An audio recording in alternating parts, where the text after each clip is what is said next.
Përshëndetje, unë jam Klida Tani dhe sot do flasim për ekzaminimin e ecjes. Ekzaminimi i ecjes, çfarë është ecja në të vërtetë? Ecja është një lëvizje ritmike të gjymtyrëve të poshtëm në mbështetje të trupit dhe të gjymtyrëve normalisht të sipërme. Ecja është individuale dhe tipike, edhe pse kemi disa baza kryesore mbi ecjen, secili pacient edhe çdo njeri ka ecjen e tij personale. Tipi i ecjes varet nga shumë gjëra, varet nga struktura e trupit, që do thotë gjatësia e pacientit, gjatësia e ekstremiteteve të poshtme, sa i madh është pacienti, nëse është obez ose jo, sepse sa më i madh ti jetë, kuptohet që dhe gjerësia e këmbëve do të jetë më e madhe, do thotë që dhe ecja do jetë me bazë të gjerë. Nëse pacienti është i hollë dhe i dobët, mbas atëherë hapat mund të jenë të vogla edhe gjerësia të jetë më e ngushtë. Kështu që totalisht varet nga struktura e trupit të njeriut dhe nga madhësia dhe simetria e ekstremiteteve dhe të trungut. Kuptohet që në të njëjtën kohë varet nga kualiteti i informacionit nga proprioceptorët. Proprioceptorët ose propriocepcioni është një përmbledhje të gjithë informacionet që vjen nga receptorët të ndryshëm të trupit, receptorët ndijor, të dhimbjes, të prekjes, të temperaturës, kështu që kualiteti që vjen nga të gjithë këto receptorë ndikon normalisht dhe në ecjen e pacientit. Dhe informacionet që vjen nga sistemi nervor qendror që është shumë i rëndësishëm, nëse keni dëmtim ose jo në sistemin nervor qendror, ose kualiteti i informacionit që vjen nga sistemi nervor qendror. Dhe një pjesë më të rëndësishme që do flasim tani është hapi dhe radha e hedhjes së hapit, që është pjesa bazë e ecjes. Çfarë është hapi? Ose kemi dy lloj fazash për hapin. Faza e mbështetjes së njashme dhe faza e mbështetjes të dy anshme. Faza e mbështetjes së njashme është kur trupi mbështetet vetëm në një ekstremitet, dhe faza e mbështetjes të dy anshme është në momentin kur të dyja këmbët janë në tokë. Fazat e hapit i ndajmë dhe në anglisht stance phase dhe swing phase. Stance phase që është faza e mbështetjes, që do thotë që të dyja ekstremitetet pothuajse janë në tokë, ka 5 faza dhe është 60% i të gjithë total në koncept të hapit, që mund të themi. Kurse faza e hedhjes së hapit është 40% dhe janë vetëm 3 fazat e fundit. Që do thotë që në momentin që pacienti prek këmbën në tokë, deri në moment që hedh hapin tjetër, këto janë 8 faza total. 5 fazat e para janë fazat e mbështetjes, fazat ku të dy ekstremitetet janë në të njëjtën vend, kurse 3 fazat e fundit janë faza e hedhjes së hapit, ku kemi vetëm mbështetje të njëanshme, që është dhe kjo shumë e rëndësishme në aspektin biomekanik. Këtu i keni dhe të ndarë të 8 faza, që është nga kontakti parë deri te fundi i hapit, nuk do t'i lexojmë tani, po këtu i keni të specifikuar sipas përqindjeve ose nga fillimi 0% deri 100% të gjithë total konceptit të hapit. Kur bëni ekzaminimin e ecjes, atëherë ekzistojnë disa lloje ekzaminimesh ose mund të ndajmë në dy, ekzaminimi vizual dhe ekzaminimi laboratorik. Ekzaminimi laboratorik që do të shpjegojmë është me videoanalizë, është në laborator dhe me aparatura, kurse ekzaminimi vizual bëhet vëzhgimi i pacientit nga fizioterapisti, nga para, nga mbrapa, anash, me këpucë, pa këpucë dhe me modifikime të tjera. Do flasim në fillim për vëzhgimin e pacientit dhe çfarë pikash duhet të bazoheni dhe ku duhet të bazoheni për ekzaminimin e mirëfillt të ecjes. E para është shpejtësia e ecjes. Kur bëni ekzaminimin e ecjes, e mira është që të keni një ambient pak të gjatë, që do thotë që pacienti ketë mundësi të ecë disa metra dhe juve vlerësoni shpejtësinë e ecjes së pacientit. Një pacient normal, ajo që bën ose njeriu i shëndetshëm, ajo që ndodh në fillim është që rrit frekuencën e ecjes dhe më pas rrit gjatësinë e hapit, nëse do të ecë më shpejt. Gjithsesi juve vlerësoni shpejtësinë e ecjes të çdo pacient. Shikoni nëse pacienti është i aftë për disa metra të caktuara të ecë me të njëjtën shpejtësi, apo ul shpejtësinë apo se rrit shpejtësinë. Dhe pse ndodh kjo gjë? Pika e dytë e rëndësishme është frekuenca e hapit. Këtë mund ta masni me kronometër ose të shikoni në një farë mënyre hapat për 1 minutë. Për 1 minutë shikoni dhe vlerësoni sa hapa bën pacienti në një gjatësi të caktuar. Nëse pacienti bën 70 hapa në minutë, atëherë është frekuencë e ulët, do thotë që pacienti ecën më ngadalë. 90 hapa në minutë është një frekuencë e mesme, kurse 120 hapa në minutë është një frekuencë e lartë, do thotë që pacienti ecën më shpejt. Dhe këtë mund ta vlerësoni shpejtësinë e ecjes me frekuencën e hapave për 1 minutë. Gjithashtu shikojmë ritmin e ecjes, që do thotë nëse është ritmike ecja, që kjo lidhet automatikisht dhe me gjatësinë e hapit.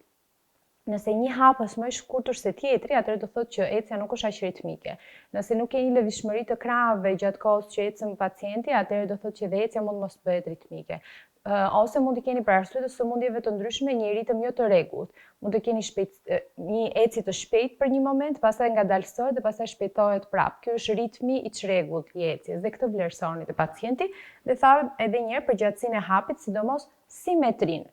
Nëse një hap është më i shkurtër se tjetri, kjo mund të japë informacion për shembull që pacienti ose mund të ketë dhimbje, ose mund të jetë një ekstremitet të jetë më i gjatë se tjetri. Pika e 5 është pozicionimi i gjymtyrëve të poshtëm, që do thotë si janë ekstremitetet e poshtme. Ekstremitetet duhet të vlerësoni, këtë e keni te vlerësimi i posturës, te leksioni i vlerësimit të posturës. Ekstremitetet e poshtme duhet të vlerësoni simetrinë e tyre dhe nëse janë drejt ose jo. Nëse keni genua valga të madhe të një nga ekstremiteteve, ose genua vara, atëherë do thotë që nuk keni simetri të anës së majtë dhe të djathtë, që do ndikojë në ecjen e pacientit. Ose nëse keni hiperekstension të gjurit, genua rekurvatum të një ekstremitet ose të dy ekstremiteteve, do thotë që ecja do ndikohet ecja e pacientit. Kështu që pozicionimi dhe konfigurimi i ekstremiteteve të poshtme ndikon totalisht në ecjen. Nëse keni probleme te kyçi, pra nëse keni valgozitet ose varozitet të kyçit të këmbës, ose keni këmbë dystaban ndryshe, atëherë mundet të ndikojnë në ecje, mund ta keni te një ekstremitet ose te ekstremiteti tjetër ose te të dyja. Gjithashtu shikoni pozicionin e këmbës dhe shkëputje nga toka. Tek fotografia shikoni pak a shumë nivelin ose harkun se si duhet jetë hapi dhe se si duhet të mbështetet këmba gjatë ecjes. Që do thotë mbështetja fillon nga pjesa e jashtme e femrës, pjesa e jashtme e këmbës, dhe pastaj ngadalë shkon drejt qendrës dhe drejt gishtit të madh. Në momentin që pacienti ecën, kështu duhet ishte lëvizshmëria e ekstremitetit të poshtëm. Kështu që nëse pacienti ka këmbë dystaban, në këtë rast do shikoni që mbështetja më të madhe mund ta ketë në anën mediale të këmbës. Ose në jetë kohë nëse pacienti ka genua valga, gjurin e ka për brenda, atëherë mund të ndikojë që të ketë mbështetje më shumë në anën e brendshme. Nëse ka hark shumë të madh të këmbës, atëherë mund të ketë pjesën e jashtme, mbështetje më shumë në pjesën e jashtme të shputës. Kështu që edhe kjo mbështetje ndikon totalisht në ecjen e pacientit. Më pas shikoni lëvizjen e gjymtyrëve të sipërme dhe të trungut, që është shumë e rëndësishme. Shumë shpesh shikoni pacient që ecin dhe lëvizshmëria është pothuajse minimale si të ekstremiteteve të sipërme, po dhe të trungut. Kuptohet që ecja duhet të ketë një lloj ndihmes midis ekstremiteteve të sipërme dhe ekstremiteteve të poshtme dhe të trungut. Në moment që juve ecni, ekstremitetet e sipërme duhet të lëvizin, duhet të shkojnë në fleksion. Dhe trungu ose pjesa krahërore duhet të ketë një lloj rotacioni. Kështu në moment që hidhni hap me këmbën e majt, atëherë dhe dora e djathtë duhet të shkojë para dhe krahërori duhet të rrotullohet. Nëse nuk ndodh kjo, atëherë nuk keni atë ekuilibrin dhe koordinimin midis pjesës së sipërme të trungut dhe pjesës së poshtme të gjymtyrëve të poshtëm. Kështu që kjo simetria dhe lëvizshmëria e ekstremiteteve sipërme është shumë e rëndësishme për ecjen. Aktiviteti muskular, që do thotë si janë muskujt, nëse disa muskuj janë të dobësuar ose disa muskuj nuk janë të dobësuar. Për shembull, te kjo foto e keni kurastin, e keni gluteus medius, që është fiksator kryesor të pelvisit. Nëse e keni të dobësuar, atëherë ndodh ecja e Trendelenburgut, që do thotë që pacienti në momentin që ecën dhe ngre këmbën, nëse themi rastin ka gluteus mediusin të djathtë të dobësuar, në moment që ngre këmbën e majt lart, gluteus medius, fakt që është i dobësuar, nuk mban dot pelvisin në planin frontal drejt, kështu që pelvisi bie.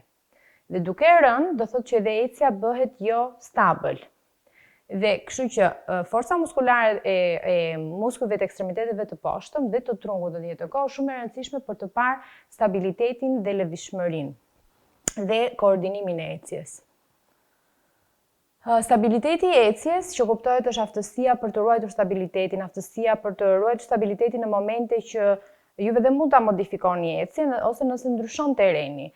Stabiliteti i ecjes kuptohet që varet totalisht dhe nga sëmundjet të tjera neurologjike ose dhe dobësimin muskular. Dhe fundit ajo që vlerësoni është përdorimi i mjeteve ndihmëse. Pacienti përdor paterica, bastun, deambulator, me çfarë ka nevojë që të çohet nga nga karrige me çfarë ka nevojë të eci, mund të eci pa baston apo duhet të eci se s'bën me baston. Të gjitha këto mjete ndihmëse janë shumë të nevojshme për të kuptuar dhe të ekzaminuar ecjen. E fundit, pasi keni ekzaminuar ecjen, pacienti ecën disa hapa ose disa metra, dhe ju vlerësoni të gjitha këto pikat që tham, të përbashkëta, pastaj mund të bëni modifikime të ndryshme. Mund të bëni ecje mbrapsh, mund të bëni ecje anash, mund të bëni ecje në majtë të gishtave, në majtë të themrave, të hipi të zbresi shkallët, mund të pacienti të eci me bazë të ngushtë, të eci me bazë të gjerë, mund të ndryshoni shpejtësinë e ecjes, mund të ngrej ekstremitetet e sipër me gjatë kohës që ecën, ose mund të t'i kërkoni të bëj t'i pyesni pyetje dhe të bëj disa probleme për shumë matematikore gjatë kohës që ecën.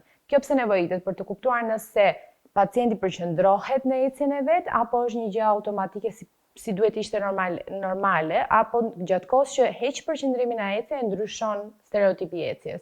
Kështu që gjitha këto modifikimet e vështirësojnë ecjen, kështu që juve shikoni aftësinë e pacientit për të përshtatur në modifikime të ndryshme dhe për të reaguar. Të gjitha këto ekzaminimet i bëni ju vizualisht si fizioterapist. Pastaj kemi në ekzaminimin laboratorik të ecjes. Ekzaminimi laboratorik më shumë nevojitet për pjesën biomekanike dhe për të parë nëse do jeni në fushën e biomekanikës, së fizikës dhe nëse do merrni pjesën e kërkimit shkencor mbi ecjen dhe detajet e ecjes specifike. Për shembull, kemi të parë në analizën kinematike. Dhe analiza kinematike dhe në foto e shikoni bëhet totalisht për të vlerësuar se si reagon trupi gjatë ecjes dhe si reagojnë të gjitha artikulacionet në ambient. Duhet një ambient shumë i madh, laborator i madh me kamera të posaçme dhe vendosen sensor në trupin e pacientit dhe shikohet dhe analizohet lëvizja e trungut në hapësirë, dhe të trupit dhe të ekstremiteteve në hapësirë. Kemi analizën kinetike. Analiza kinetike, në të vërtet juve këtu ekzaminoni forca që prodhojnë lëvizje, që do thotë ekzaminoni gravitetin, ekzaminoni inercin, ekzaminoni reagimin e artikulacioneve, ekzaminoni reagimin e sipërfaqes kundrejt artikulacioneve dhe trupit, muskujt dhe strukturat rreth përqar artikulacioneve. Disa mënyra mund të jetë, për shembull platformat e ecjes, dhe shikoni gjatë kohës që pacienti ecën çfarë forcash ndikohen, për shembull këmbë e djathtë peshon më shumë se sa këmbë e majt, pesha ndryshon, kundër përgjigja e sipërfaqes si është për këmbën e djathtë dhe për këmbën e majt, ose mund të përdoret elektromiografia. Elektromiografia madh në një farë mënyre forcën dhe aktivitetin muskular gjatë ecjes ose gjatë lëvizjes. Kështu që është analiza kinetike dhe e fundit është matjet e forcës mbështetëse. Në të vërtetë, për shembull, kjo foto që keni këtu tregon foot scannerin. Foot scanneri është, ose gait analizë mund jetë, gait scan. Pacienti mund të ketë dy mënyra, ose thjesht qëndron dhe shikoni një farë mënyrë cilat pika keni më shumë mbështetje, ose ecën dhe prapë vlerësohet në cilat zona ka më shumë mbështetje gjatë hedhjes së hapit. Kështu që keni dhe matjen e forcës mbështetëse. Të gjitha këto normalisht kërkojnë aparatura dhe bëhen për arsye më shumë kërkimore. Dhe çfarë mund të ndodhi me ndryshimet patologjike që ndikojnë në ecje? Diferenca, për shembull, disa ndryshime patologjike që mund të ndikojnë në ndryshimin e ecjes, e para është diferenca e gjatësisë së ekstremiteteve të poshtme. Mënyrën se si e masni gjatësinë e ekstremiteteve të poshtme e keni te leksioni antropometrisë që mund ta shikoni. Nëse keni diferencë në gjatësinë e ekstremiteteve të poshtme të dukshme, atëherë kuptohet që edhe ecja do ketë problematika. Nëse keni të vogël, 1 cm, mbase nuk do ketë diferencë shumë të madhe. Ecja jo stabël ose ecja pa stabilitet të mirë, sidomos te pelvisi, konceptohet si e tham te shenja Trendelenburgut ose te ecja Trendelenburgut, ku gluteus medius është i dobësuar, mund të jetë i një ane ose të dy anëve, dhe do thotë që ecja ka ato luhatjet e veta. Se si duken ecjet dhe si duhet ta ekzaminoni, prapë do ta bëjmë në video praktike. Ecja antalgjike është ecja që i largohet dhimbjes, që do thotë nëse pacienti juaj ka dhimbje te një ekstremitet i poshtëm, atëherë do vini re që pacienti kur ecën nuk peshon aq gjatë tek ai ekstremitet, kështu që hapi me ata ekstremitet do jetë më i shkurtër se sa me ekstremitetin tjetër.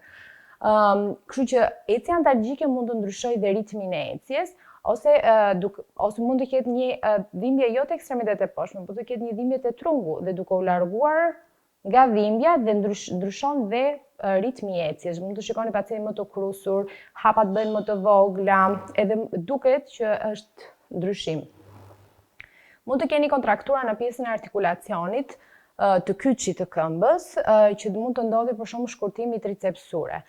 Duke ndodhur shkurtimi i muskulit tricepsure, do thotë që pacienti nuk bën dot ekstension të kyçit të këmbës ose fleksion dorsal, që do thotë që hapi i parë ose mbështetja e parë që ndodh me tokën nuk ndodh. Dhe kështu ecja bëhet më e vështirë dhe humbet, ndryshon ritmi i ecjes. Pacienti peshon në të gjithë shputën e këmbës dhe jo te femra në fillim. Kështu që kjo bën që të ndryshojë.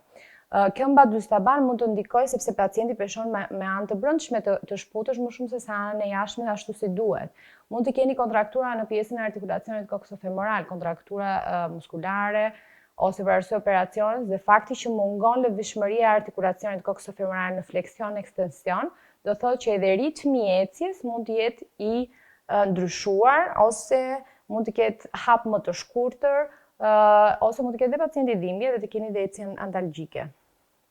Këtu keni disa sëmundje neurologjike, si për shembull ecja hemiparetike. Do të marrim edhe te neurologjia. Ecja hemiparetike kur gjysma e trupit të pacientit është spastike, është tipike ecja hemiparetike. Ecja parkinsonike ku pacienti është i flektuar. Ecja paraparetike, të dy ekstremitetet e poshtme janë spastike, që do thotë keni në intrarotacion dhe në fleksion gjunjt, intrarotacion koksofemoral dhe në fleksion gjunjt, kështu që ecja është tipike dhe këtë do të shpjegojmë tek leksionet e neurologjisë. Ecja cerebelare kur keni dëmtim të trurit të vogël dhe keni një ecje me bazë të gjerë, dhe ecja vestibulare kur keni dëmtim të veshjit të brendshëm dhe shikoni që pacienti më shumë anon ose mund të rrëzohet nga ana e dëmtimit të veshjit. Të gjitha këto janë sëmundjet ose patologjitë të cilat mund të ndikojnë në ndryshimin e ritmit të ecjes. Shumë e rëndësishme për juve si fizioterapist është gjithmonë të ekzaminoni ecjen e pacientit, pothuajse të gjithë patologjitë, pacient ambulator ose pacient që vijnë realisht për të hospitalizuar ose pacient që vijnë realisht për problemet e ecjes. Është një nga pikat kryesore të ekzaminimit. Kështu që me këtë slajd po e mbyll leksionin dhe neve do shifemi tek leksionet praktike për ekzaminimin e ecjes dhe në të njëjtën kohë leksionet e radhës. Faleminderit shumë për vëmendjen.